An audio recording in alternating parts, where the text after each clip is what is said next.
When I went to school was actually, I would say it was quite nice, to be honest. I enjoyed it at the early stages, but later on, I didn't really like it as much. I think from a young age, I've always liked football. I enjoyed football. I've supported Liverpool since I first came to the country, really. Since then, and even now till this day, I'm a big Liverpool supporter.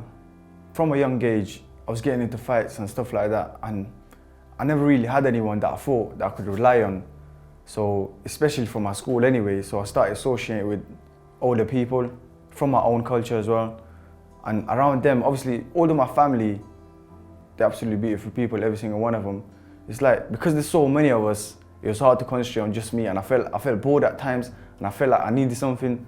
So that's how I ended up hanging out with guys that were a lot older than me, and obviously they were into doing wrong things and stuff like that. I think the ultimate dream for me would have been playing for the club that I love, which is Liverpool, obviously.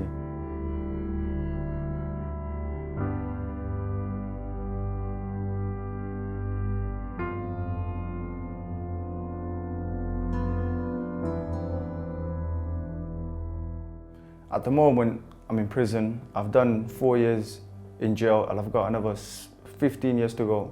I will be, I'd say, I think 35 when I'm eligible for parole, but that does not necessarily guarantee that I will get out. So that's just the first chance for me to get out, but it won't mean that I will get out.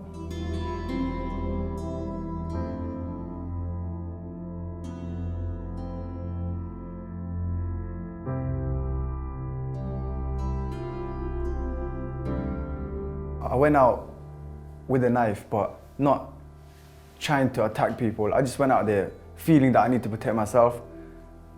And obviously one thing leads to another, and you never ever think you're gonna kill someone, but obviously doing that could actually mean you end up killing someone. When you actually think about it, you don't need that knife.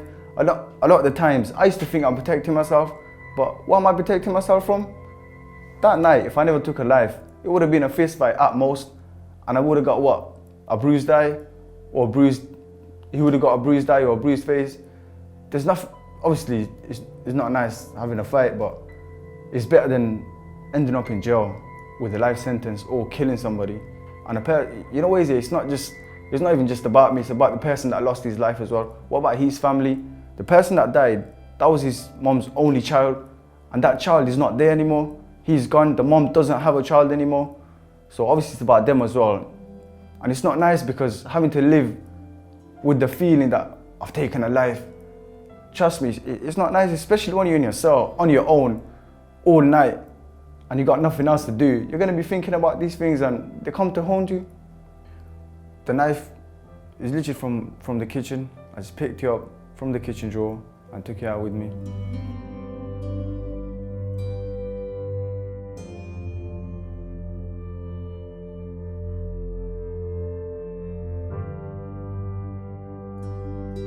So basically there I was walking literally to the shop, 2 blokes in front of me, nothing's different, everything's the same. And then we see each other get into a fight. 30 seconds later, my whole life is different. Everything about my life is different. And everything was different, everything changed. That moment changed my whole life for the worse.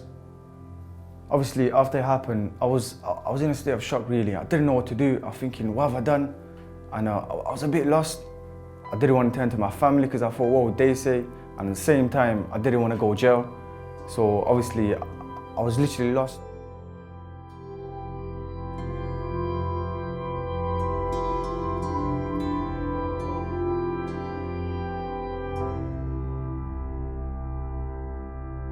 And there I was 15 years old, literally in Europe on my own, with nobody around me and nobody to help me. And I didn't know nobody in France, so I had to travel to Belgium to meet with someone. And it was obviously because I didn't speak that language as well. It was very difficult, and I felt scared, if I'm honest. I didn't know what I was doing, but somehow I ended up getting there.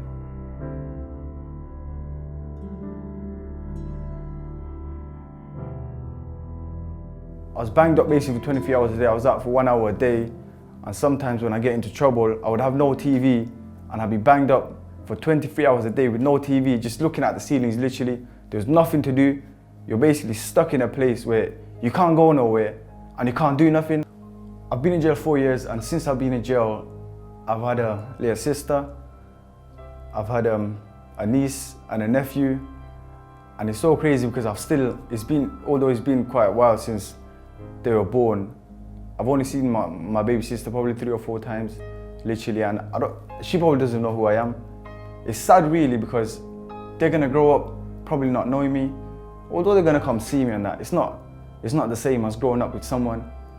And even when they do come see me, it's gonna be like, what, once every 2 months, once every 3 months.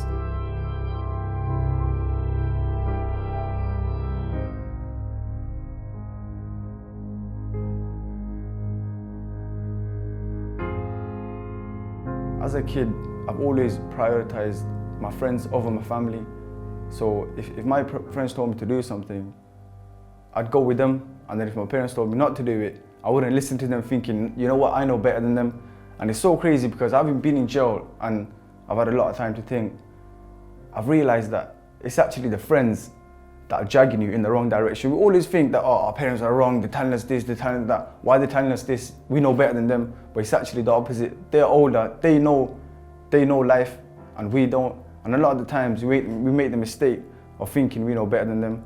I used to do things for my friends and prioritize them over my family and that. And now, since I've been in jail, I've realized that your friends, they're not always gonna be there for you. It's always your family who will love you. Ask me how many friends come to see me. None. I tell you that. And the funniest thing is, a lot of them actually say to other people that they come see me, but they actually don't.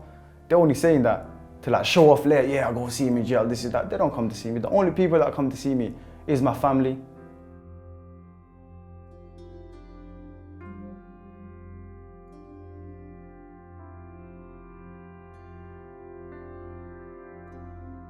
If I could actually go back, I'd be a different person. I'd be that nerd in the class that people like me used to bully. I'd actually be that person, because that person is probably somebody now. He's probably got a job. He's probably keeping his parents happy.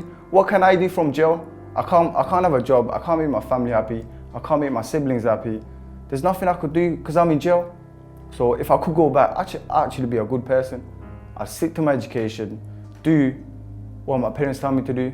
A man once told me, he said, oh, Sadam, what are you doing with your life, this, that? And I used to think, who's this clown telling me how to live my life? I know better than you. But now obviously being in jail and having a lot of time to think, I'm thinking, you know what, I was actually the clown, not him. It's so crazy because I'm talking to you now and you're probably thinking, who's this clown telling me how to live my life? Trust me, I was the same person that you were, and now look who's the clown. I didn't take a knife out that night to use it, but I did, and now I'm in jail for life. I've done it, it's hard, and I don't want you to do it. I wouldn't want no one to go through what I'm going through. That's the only reason I'm telling you not to carry a knife. It's not beneficial for me. Honestly, it's not gonna make a difference for me whether you go kill somebody or if you carry a knife or if you don't. But because of what I'm going through, I don't want nobody else to go through it. And sometimes it's hard for people to understand that because they don't really know nobody that's going through it. Because I'm going through it, I don't want you to go through it. That's the only reason I'm telling you not to carry a knife.